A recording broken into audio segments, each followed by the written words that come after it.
Working the night shift at St. Mary's Hospital was always a test of endurance.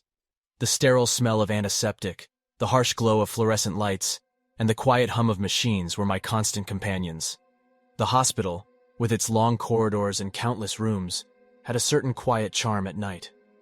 One particular night, the usual bustle was replaced with an eerie calm. I was stationed at the reception, the deafening silence of the night broken only by the occasional beep of a machine or the distant sound of an ambulance. As I busied myself with paperwork, trying to keep the solitude at bay, the phone rang, its shrill sound echoing in the empty reception area. On the other end was an old woman's voice, trembling with worry as she requested a check on her grandson who was in the pediatric ward. Checking the logs, I found no recent admissions of any young boys. The woman insisted, describing him down to his freckled face and blue pajamas. Puzzled, I asked for more details, but the line abruptly went dead. Deciding to check the ward anyway, I walked through the deserted hospital corridors, their usual comforting familiarity replaced by an unsettling silence. A sense of unease washed over me as I pushed open the ward's door, stepping into a room filled with the soft rustling of sheets and the gentle snores of sleeping children. A soft whimper reached my ears, coming from one of the far-off beds. Approaching it, my heart pounding in my chest, I found it empty, the sheets neatly folded and the bed clearly untouched. The rest of the night, I was on edge. The unexplained call, the eerie whimper, they kept playing on my mind. That night, the hospital's usually comforting environment turned into a chilling setting straight out of a horror tale. Working the night shift at a secluded gas station located at the outskirts of town, you get used to the loneliness and the quiet. The usual monotonous routine of filling up cars, managing the register, and cleaning up the place, punctuated by the occasional late-night customer, was my life for a few years. There was a sort of peace in the repetitiveness, a solace in the silent rhythm of the job, until one particular night that forever changed my perspective. It was a particularly quiet night. The station bathed in the glow of the overhead lights, the quiet occasionally broken by the distant howl of a lone wolf or the hoot of an owl. The hours passed slowly, the clock ticking away in the background, the gas station standing like a solitary sentinel in the dark. Around 2 a.m., the silence was broken by the rumble of an engine. A beat-up car, its paint chipping away revealing rusty patches, rolled into the station. Its headlights, one flickering and the other steady, cut a path through the consuming darkness. The man who got out seemed anxious. His eyes darted around as if looking for potential threats, his fingers constantly fidgeting with his car keys. He made his way towards the shop, his gaze never quite settling. I noticed his uneasy gait, the jittery movements, and an air of urgency that seemed to cling to him. Something about him set off alarm bells in my head. His nervous demeanor, his constant darting glances, his overall strange behavior. It all contributed to a sense of unease. As he left, I turned my attention towards the car. In the dim light of the station, I saw a figure in the passenger seat. A woman, her face obscured by the darkness, was sitting silently. I could barely make out her features, but her eyes were clear, looking directly at me. In her gaze, I saw a silent plea, a desperation that had my heart pounding in my chest. The rest of the night was a blur of unease and tension. The man's peculiar behavior, the woman's silent plea, it all filled the gas station with an unseen dread. Each passing car, each whisper of the wind, each flickering of the lights had me on edge.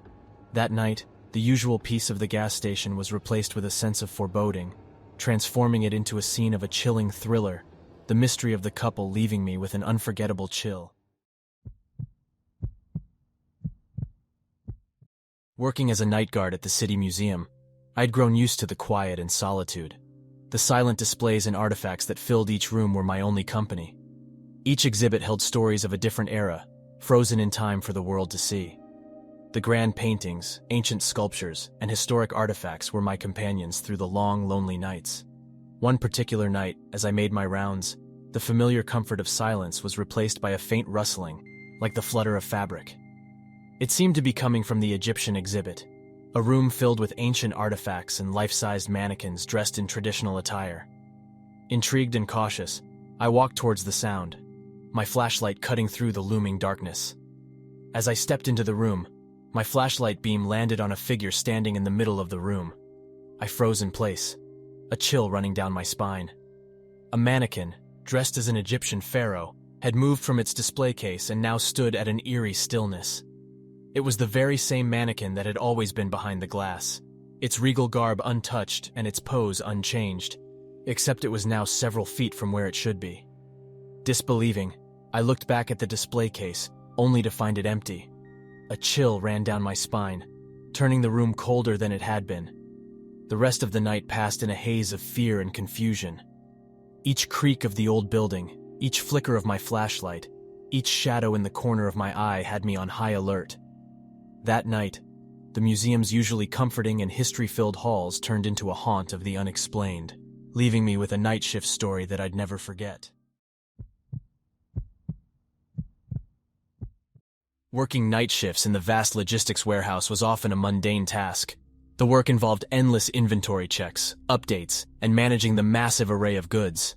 The large warehouse, with its towering shelves and seemingly endless rows of goods, often seemed to take on a life of its own in the quiet of the night. The only sounds were the occasional hum of machinery, the distant whirring of a truck engine, and the soft rustling of packaging. One particular night, as I was engrossed in tallying the inventory, I was startled by a strange noise that echoed in the stillness.